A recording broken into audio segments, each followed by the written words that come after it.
আসসালামু আলাইকুম everyone, welcome back to my mini blog. তো সবাইকে রমজানের অনেক অনেক শুভেচ্ছা। তো সকাল সকাল বৃষ্টি হয়ে গেছে, আর বৃষ্টির পরেও আবহাওয়াটা খুব সুন্দর, ভাবলাম আপনাদের সাথে একটু শেয়ার করি। আর এই হচ্ছে আমার অফিসের বারান্দার কিছু গাছ, আর এটা হচ্ছে মরিচ গাছ। মরিচ গাছের আসলে ছোট্ট একটা স্টোরি আছে, আপনাদের সাথে ভাবলাম একটু শেয়ার করি। সেটা হচ্ছে যে এই মরিচ গাছটা আমি অন্যান্য গাছ যখন কিনতে গিয়েছিলাম তখন আমাকে গিফট করা হয়েছিল নার্সারির তরফ থেকে।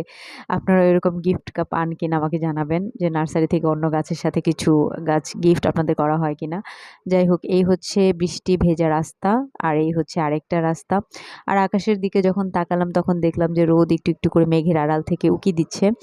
আর এই হচ্ছে থাই গ্লাসে আমি। তো আবহাওয়া খুব সুন্দর ছিল, ভাবলাম আপনাদের সাথে একটু ভিডিও করে নেই। তো আজকের জন্য এই পর্যন্তই। আশা করি নতুন ভিডিওতে আপনাদের সাথে দেখা হবে। আল্লাহ হাফেজ।